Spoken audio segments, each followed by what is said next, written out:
Hello friends, आज हम स्वागत करने जा रहे हैं आपका अपने चैनल वाटिका स्टडी आईक्यू में। जैसे कि फर्स्ट सेमेस्टर का सिलेबस करवा दिया था, केमिस्ट्री का, बॉटनी का भी करवा दिया और जूलॉजी का भी बहुत जल्दी लेकर आ रहे हैं। पर उससे पहले हम आज केमिस्ट्री की क्लास लेकर आए हैं। फर्स्ट सेमेस्टर की जो फर्स्ट यूनिट है उसकी क्लास लेकर आए हैं। तो हिंदी मीडियम से हैं और इंग्लिश मीडियम में, कुछ इंग्लिश मीडियम में भी करवाएंगे। तो आप बहुत बाईलिंगुअल है तो कर सकते हो आराम से, कोई प्रॉब्लम नहीं होनी चाहिए। तो देखो, फर्स्ट अपनी यूनिट क्या थी, अब उसमें फर्स्ट टॉपिक क्या है वो भी अपन ने बताया था कि कौन कौन से टॉपिक्स के बारे में अपन स्टडी करेंगे। तो फर्स्ट यूनिट देखते हैं कौन सी है, molecular polarity and weak chemical forces, जिसको हिंदी में आप बोलते हो आणविक ध्रुवता एवं दुर्बल रासायनिक बंध। ठीक है, दुर्बल रासायनिक बंध। इसमें अपन बात करते हैं आज रेजोनेंस की। तो रेजोनेंस होता क्या है, जो आपके होती है बेंजीन होती है, उसकी स्टेप्स में अलग अलग बॉन्ड कैसे टूटता है, उसमें बॉन्ड अरेंज कैसे होता है, जो 6 मेंबर्ड रिंग होती है वो रिंग अरेंज कैसे होती है, उसमें बॉन्ड अरेंजमेंट, उसके बारे में पढ़ना ही क्या है, आपके रेजोनेंस होता है, अनुनाद होता है। तो देखो, अधिकांश यौगिकों को केवल एक इलेक्ट्रॉनिक संरचना के द्वारा प्रदर्शित किया जा सकता है।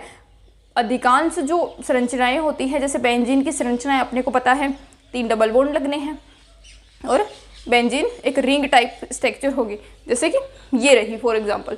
ठीक है, ये बेंजीन रिंग है, एक ही स्ट्रक्चर द्वारा समझा सकते हैं स्ट्रक्चर्स को। अब देखो आगे क्या लिखा है, उस कंपाउंड के सभी कैरेक्टर को केवल एक स्ट्रक्चर पूर्णतः स्पष्ट कर सकती है। एक ही स्ट्रक्चर होती है, पूर्णतः स्पष्ट कर देती है। जैसे O2 है तो O2 की कोई और स्ट्रक्चर थोड़ी ना मिलेगी, O सिंगल बॉन्ड O हो गया।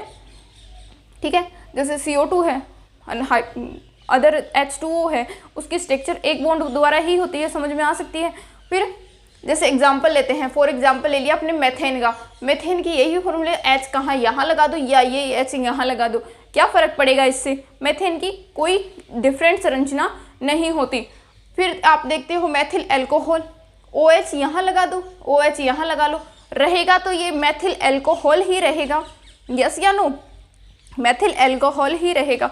तो ये क्या होते हैं, एक ही संरचना के द्वारा आइडेंटिफाई या आपको संरचना द्वारा समझा सकते हैं, एक ही संरचना द्वारा समझा सकते हैं। तो ये क्या है, आपके अनुनाद होते हैं। अनुनाद में और भी स्टेप्स होती है, आगे की स्टेप्स अपन देखते हैं तो वो क्या है।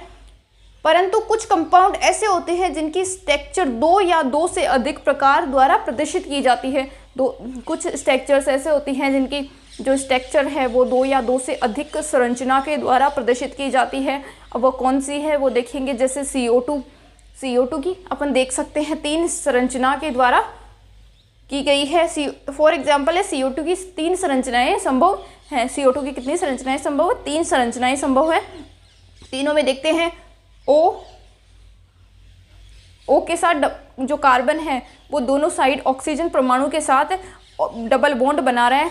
कार्बन की संयोजकता 4 होती है, चारों ने मिलकर क्या है 2 ऑक्सीजन इधर जोड़ रखे हैं, 1 ऑक्सीजन इधर जोड़ रखा है डबल बॉन्ड से। ठीक है, तो ये क्या हो गया, 1 ऑक्सीजन इधर जोड़ लिया, 1 ऑक्सीजन इधर जोड़ लिया। दूसरा देखते हैं, कार्बन की संयोजकता 3 होती है, इस पर प्लस चार्ज हो गया तो O, अब ये माइनस चार्ज है और ये इसकी भी पूरी हो गई। ठीक है, फिर तीनों, इसमें भी जस्ट इसका उल्टा है। तो ये आपकी जो कार्बन है उसकी 3 स्ट्रक्चर्स होती हैं।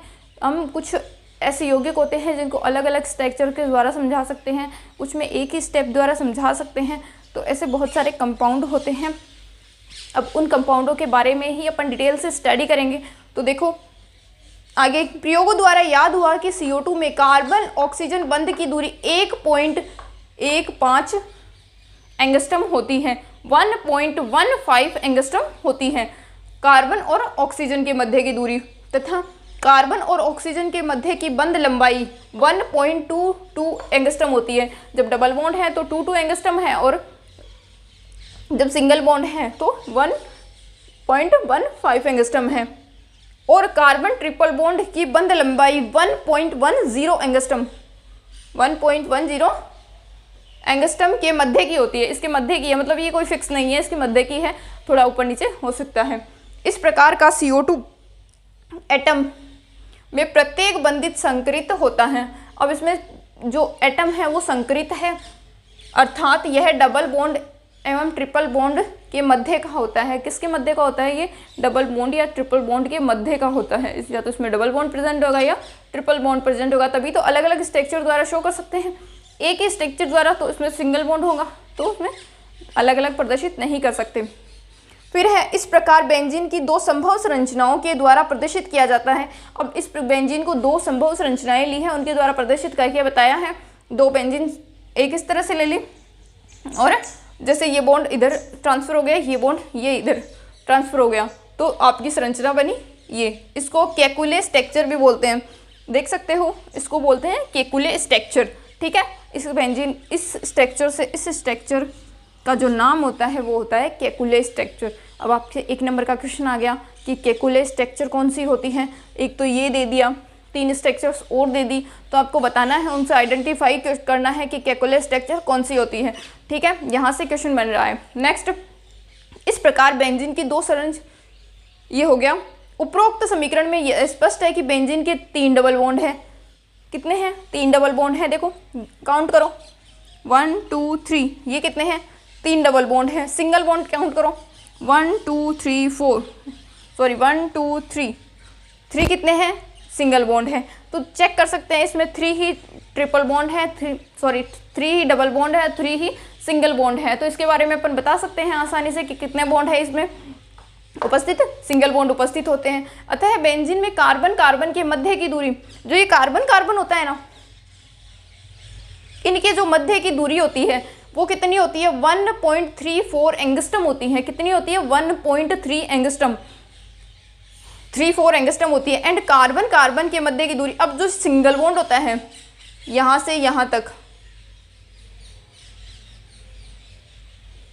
ये तो क्या है आपकी 1.34 एंगस्ट्रम।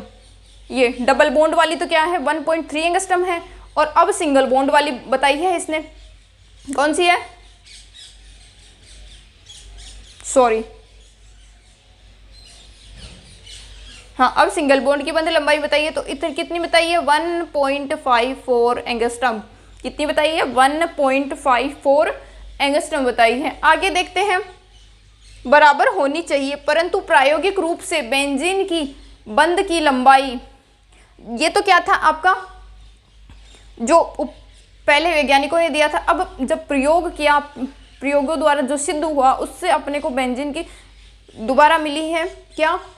बंद की लंबाई 1.34 कितनी होती है? 1.39 एंगस्ट्रम होती है। 1.39 एंगस्ट्रम याद हुई। इससे यह निष्कर्ष निकलता है कि बेंजीन की वास्तविक संरचनाएं उपरोक्त दोनों संरचनाओं के मध्य की होती है। मतलब बेंजीन के अपन स्ट्रक्चर्स बनाते हैं 3-4, जब रेजोनेंस करते हैं तो उनके मध्य की कोई सी भी हो सकती है, किसी की भी निकल सकती है। ठीक है, तो अलग अलग, इसका कोई फिक्स आइडेंटिफाई नहीं है, जिसे रेजोनेंस कहते हैं। रेजोनेंस क्या है कि जो बेंजीन है उसकी अलग अलग स्ट्रक्चर्स शो करना, तो वही क्या है? बेंजीन है, उसको डबल बॉन्ड के द्वारा दर्शाना।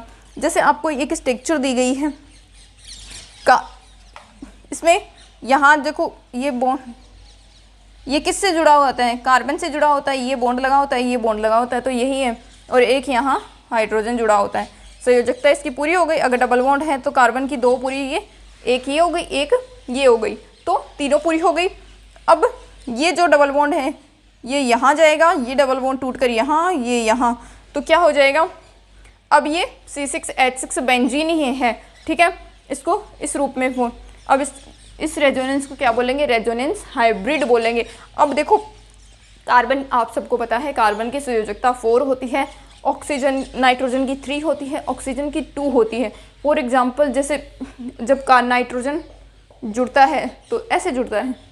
ठीक है, नाइट्रोजन जुड़ता है तो ऐसे जुड़ता है, ऑक्सीजन जुड़ता है ऐसे जुड़ता है। कार्बन के साथ भी अगर ऑक्सीजन जुड़ता है तो डबल बॉन्ड की फॉर्म में जुड़ता है। किसकी फॉर्म में जुड़ता है? डबल बॉन्ड की फॉर्म में जुड़ता है।